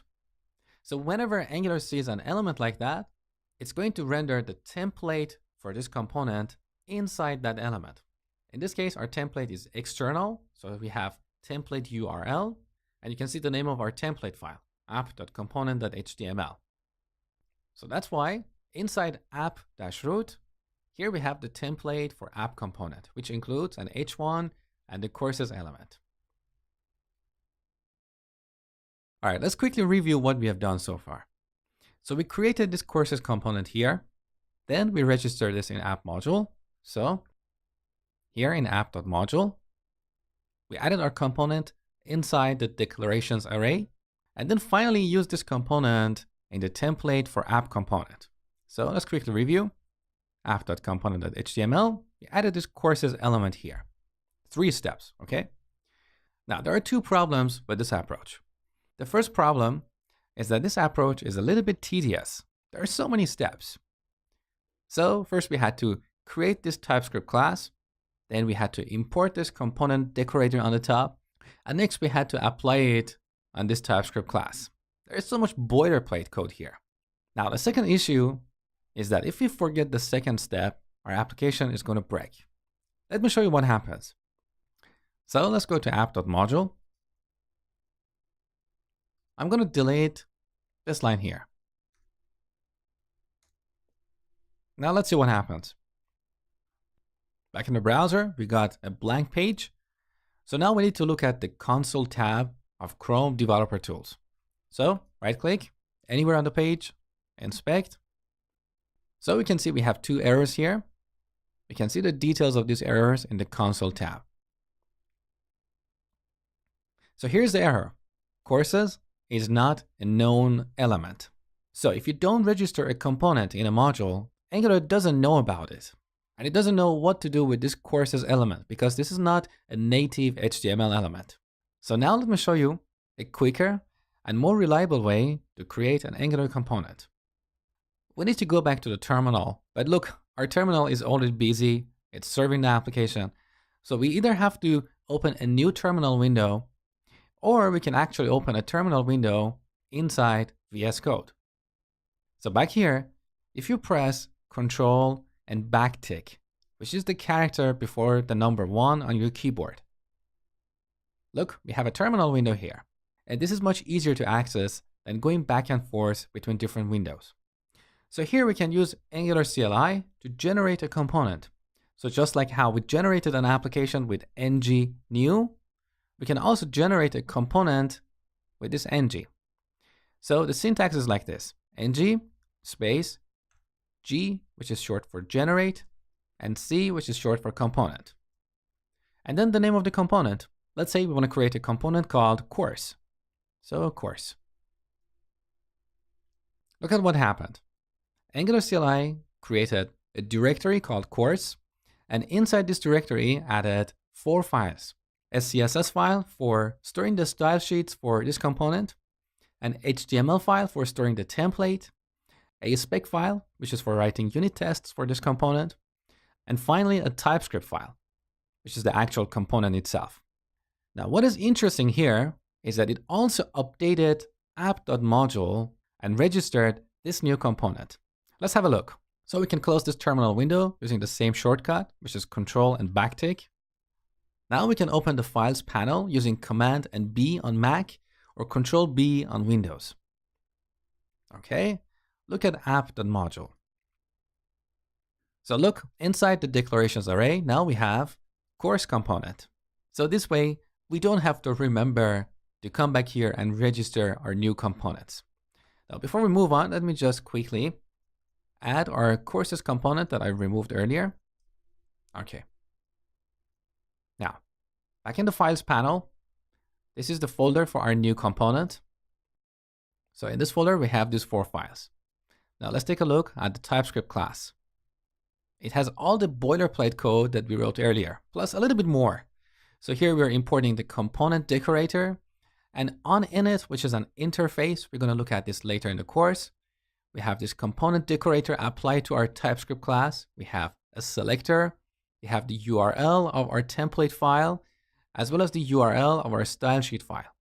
So Angular CLI saves us a lot of time. Now, as we go through this course, I will show you how you can use this tool to generate other building blocks for your applications. So earlier I told you that a component encapsulates the data, the logic, and the HTML markup for a view. So in this example, in our courses component, we have the HTML markup, but we don't have any data or any logic. So let's extend this example and take it to the next level. I want to define a field in this class to hold the title of this page. So title, I'm going to set this to list of courses. Now I want to display this title in our template dynamically. So I'm going to remove this hard-coded label here. In Angular, we have this special syntax, double curly braces, and we use this to render something in our template dynamically. So here I can put this title field. This expression will be evaluated at runtime, and the value of this title field will be placed in our DOM. Now, if the value of this title field changes at some point in the future, Angular will automatically update the DOM. This is one of the beauties of Angular framework. So here we have this concept of data binding. So we are binding our view to a field in this component. Whenever the value of that field changes, the view is automatically notified and updated. All right, now let's save the changes. Back in the browser. All right, here's our new title. Beautiful. Now back here, we don't always have to put the name of a field here. We can write any simple JavaScript expressions. For example, I can put a string here, title, colon, and then concatenate this with our title field. Save. Look, this is our new title. Here we can also call a method in this class to get some value. For example, let me define a method, getTitle. And here I'm going to return this, the title. Now, here we can simply call our new method, getTitle, like this, and we'll get the exact same result. There you go, list of courses. So this special syntax here, we call it string interpolation. In the next lecture, I'm going to show you how to render a list of courses here. All right, now let's take this example to the next level. Instead of displaying a simple title field, we want to display the list of courses. So first we need a field to hold the list of courses. So courses, we set this to an array with 3 items, course 1, course 2, and course 3. Now this is a simplified example. In a real-world application, instead of simple strings here, we would have objects. But don't worry, we're going to get there. Now we want to display these in our template. How should we do that? First, we need to change this single quote to the backtick character. So delete backtick. Backtick is the character before number 1 on your keyboard. Let me change this as well. Now, the benefit of using the backtick is that we can break up this template into multiple lines and make it more readable. So I want to put this h2 here. And below that, I want to add a UL and a bunch of list item elements like this. Now, we want to repeat this li for each course. Now, for that, we need to use one of the Angular building blocks called directive. We use directives to manipulate the DOM. We can use them to add a DOM element or remove an existing DOM element or change the class of a DOM element or its style and so on. So here, we're going to use a special directive called ng_for. We use it like an attribute in HTML. So we set it to a string, and here we're going to write some expression. Now, before going any further, we should prefix this attribute with an asterisk. This is a special syntax in Angular, so whenever you're using a directive that modifies the structure of a DOM, you should prefix that directive with an asterisk. In case you're curious about the reason, I have covered it later in the section about directives. So for now, just remember, whenever you are using a directive that modifies the structure of the DOM by adding or removing an element, you need to prefix that with an asterisk. Now here we want to write an expression similar to what we write in for each blocks. So let course of courses. What does this mean? With the let keyword, we are defining a variable. So the name of our variable is course. This is like a loop variable in JavaScript. Of is a special keyword, and courses is the field in this class that we are iterating over. So when Angular sees this expression, it's going to iterate over the courses field, and in each iteration, this course variable will hold the value of one course at a time. Now, inside this list item, we want to display this course. So once again, we use string interpolation, double curly braces, and add this course variable here. Let's look at the result. Save. Back in the browser, and here we have the list of our courses. Beautiful. Now, in most real-world applications, we get these courses from the server. And for that, we need to use another building block of Angular called a service. And that's the topic for the next lecture. All right, now we have the list of courses here. But in a real-world application, most of the time, we get these courses from the server. So instead of hard coding them here, we need to call an HTTP endpoint to get the list of courses. Now here we have two options. One is to add the logic for calling an HTTP service here in this component. But there are a couple of problems with this approach. The first problem is that this logic is going to tightly couple this component to that HTTP endpoint.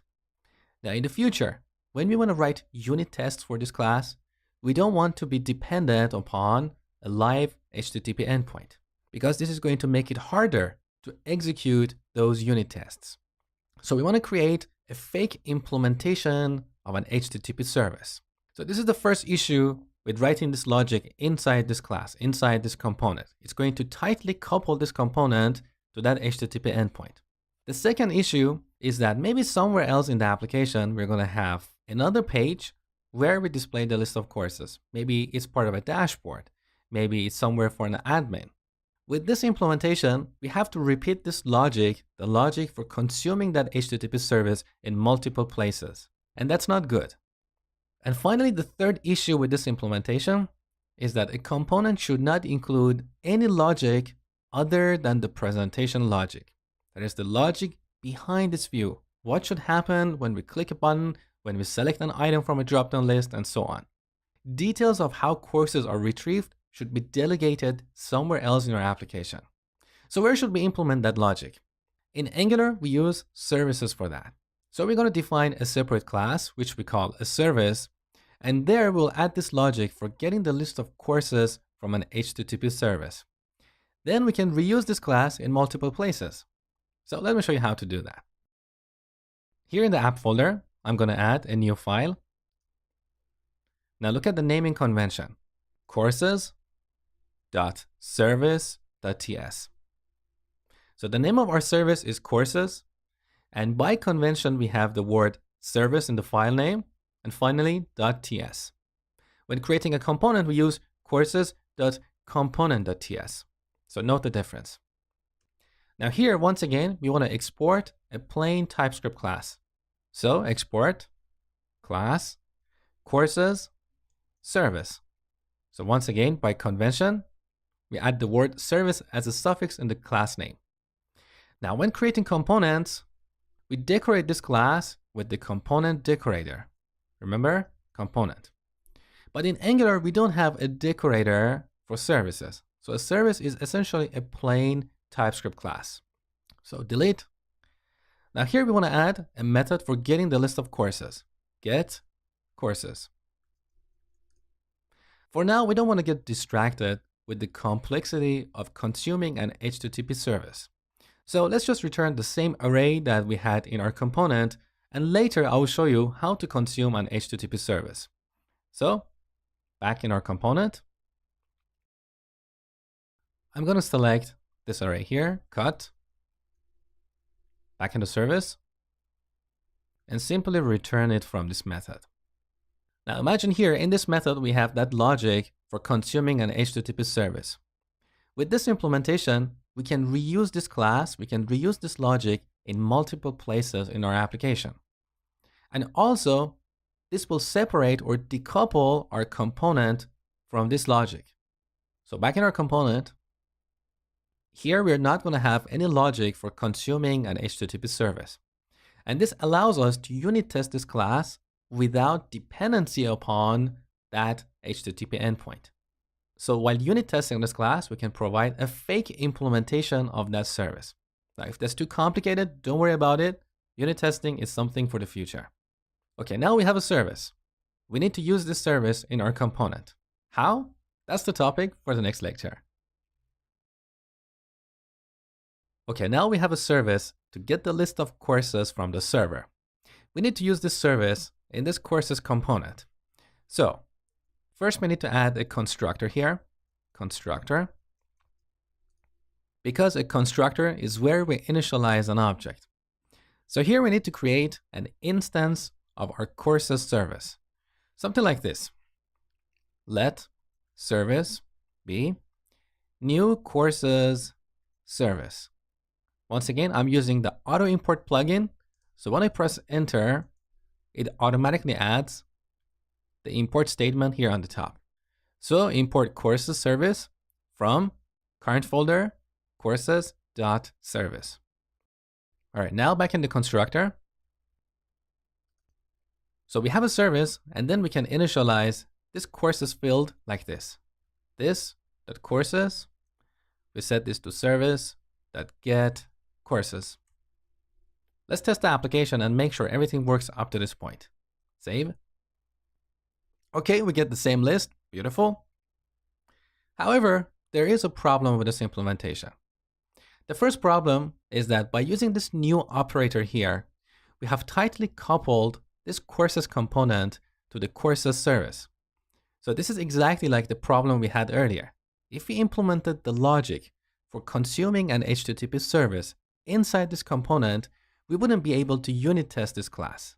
Now we put this logic in a different class, courses service, but because we're directly creating an instance of this class here, we're still tightly coupled to that implementation.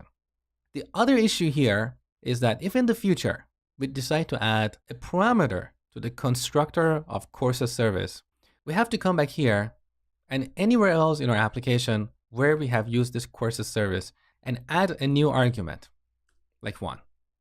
So anytime we change the constructor of this service, we end up with multiple changes in our application code. So this is very fragile. So what should we do?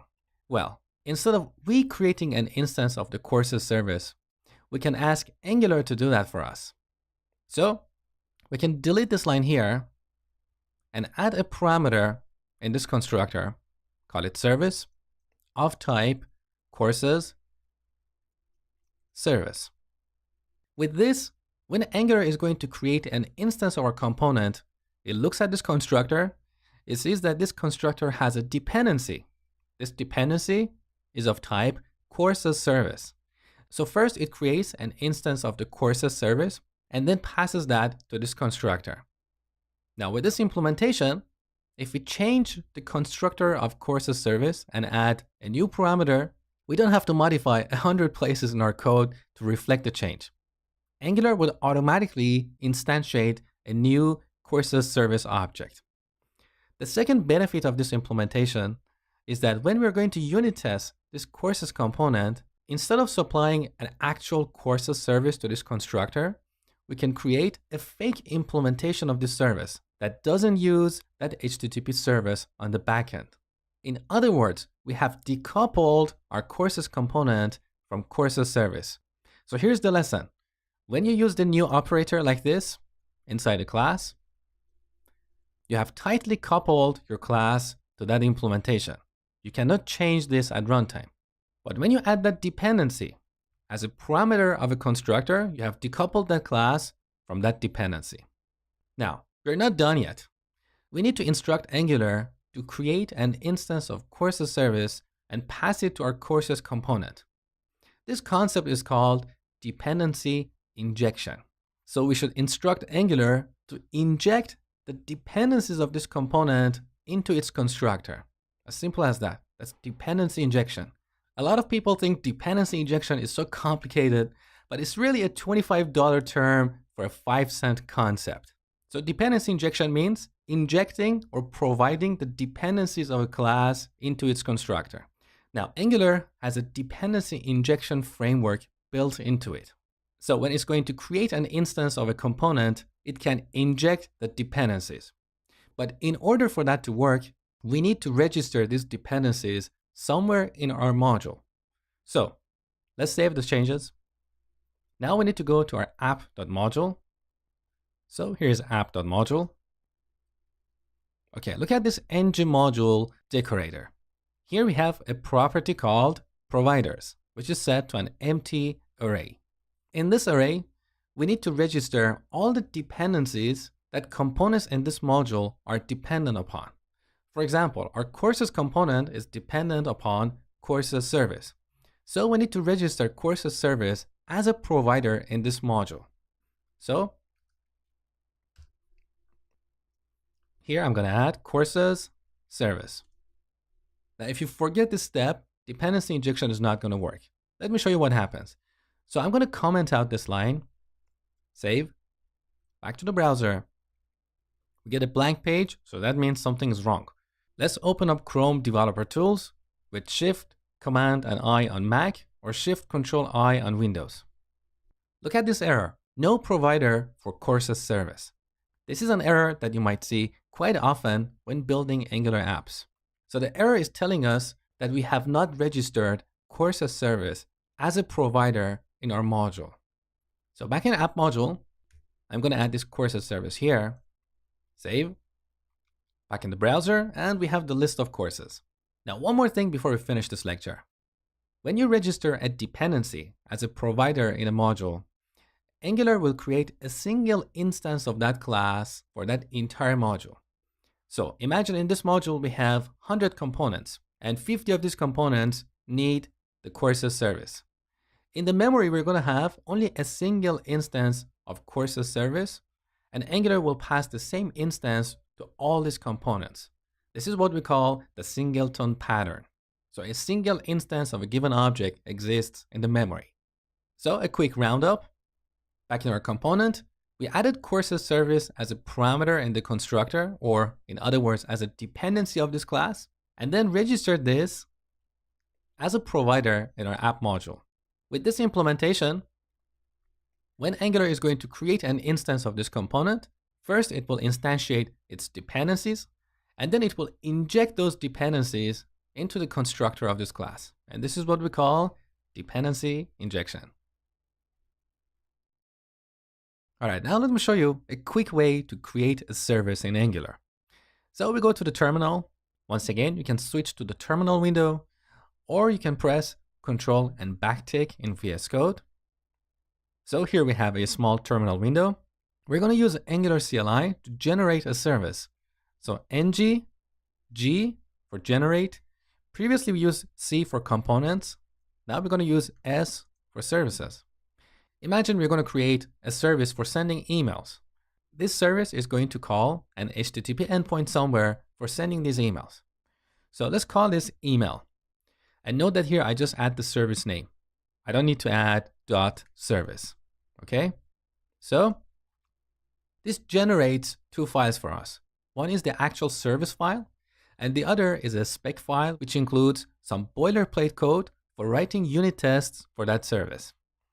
So in the app folder, look, here's our new service, email.service.ts. So we have a plain TypeScript class called email service, but there is something extra here that you didn't see before. We have this injectable, which is another decorator function, similar to the component decorator function. Why do we need this here? We would need this decorator only if this service had dependencies in its constructor.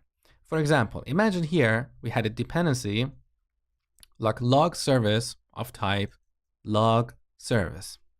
In this case, we need to apply this injectable decorator function on this class, and this tells Angular that this class is an injectable class, which means Angular should be able to inject dependencies of this class into its constructor. Now, we didn't use this decorator when defining components, because when we use the component decorator, that decorator internally includes this injectable decorator. So that's all about injectable. And by the way, note that this decorator function is defined in Angular/core library. All right, now I want you to use what you have learned in this section and build a page like this. So apart from the main heading of our application, we have a heading that includes the number of authors. So here we have 3 authors, and below that, we have the name of these authors rendered using UL and LI. So use Angular CLI to generate a component and a service and write all the necessary code to render a view like this. You can see my solution in the next lecture. I love your enthusiasm for learning Angular.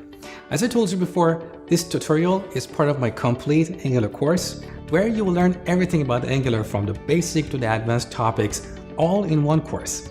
You seem to be determined enough to learn Angular, and I'm so excited to see you made it this far. So I highly recommend you to click on the link in the video description and enroll in my complete Angular course. So thank you for watching. If you enjoyed this video, please like it and share it with others. And finally, subscribe.